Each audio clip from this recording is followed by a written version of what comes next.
Welcome to another edition of In the Line of Duty.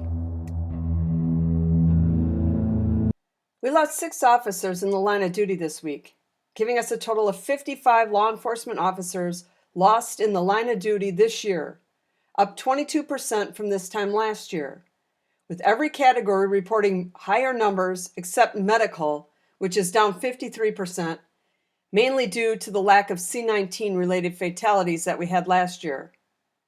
The month of April saw 24 line of duty deaths, which hasn't happened since 2022 when there were 83 officers who died from C-19. Sergeant Ian Taylor of the Billerica Police Department in Massachusetts, end of watch Friday, April 26th of 2024.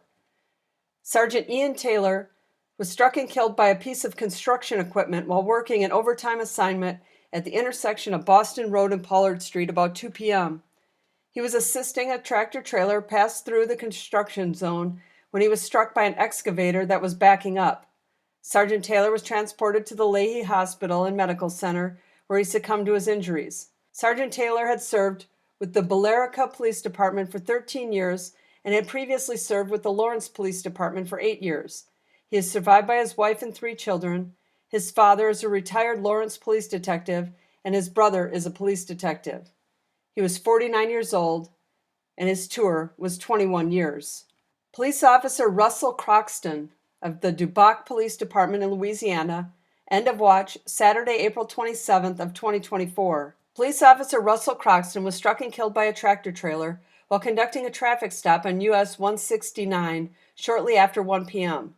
The vehicle he was pulling over stopped in the right travel lane of the 4-lane highway. As Officer Croxton spoke with the driver, a tractor-trailer failed to move over and struck the back of his patrol truck before striking him and the other vehicle. Officer Croxton was transported to a local hospital where he succumbed to his injuries. Officer Croxton's father, Sergeant Raymond Croxton, was killed in the line of duty on May 23rd of 1978 when he was involved in a crash during a vehicle pursuit while serving with the Ruston Police Department. He was 51 years old.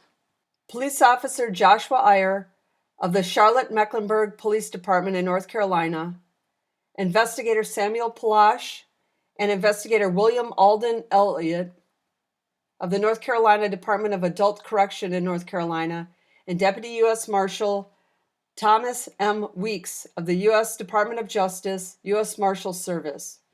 End of watch, April 29th of 2024. At 1:30 p.m., members of the U.S. Marshals Carolinas Regional Fugitive Task Force attempted to serve a felony warrant for possession of a firearm by a convicted felon. The wanted suspect ambushed them with a high-powered rifle and engaged them in a prolonged gun battle. Investigator Sam Poloche, Investigator Alden Elliott, and Deputy U.S. Marshal Thomas Weeks were killed at the scene. Officer Eyer succumbed to his wounds several hours later. 3 officers from the Charlotte-Mecklenburg Police Department and a second deputy United States Marshal were also wounded. The wanted subject was shot and killed, and 2 subjects were taken into custody for questioning. Investigator Eyer had served with the Charlotte-Mecklenburg Police Department for 6 years and was the Officer of the Month for April of 2024. He is survived by his wife and 3-year-old son. Investigator Poloche had served with the North Carolina Department of Adult Correction for 14 years and was assigned to the Special Operations and Intelligence Unit. He is survived by his wife and 2 children. Investigator Elliott had served with the North Carolina Department of Adult Correction for 14 years and was assigned to the Special Operations and Intelligence Unit. He is survived by his wife and his child. Deputy U.S. Marshal Weeks had served with the United States Department of Justice, U.S. Marshal Service for 13 years and previously served with the United States Department of Homeland Security, Custom and Borders Protection for 8 years. He is survived by his wife and 4 children. He was 48 years old. Thank you for your service.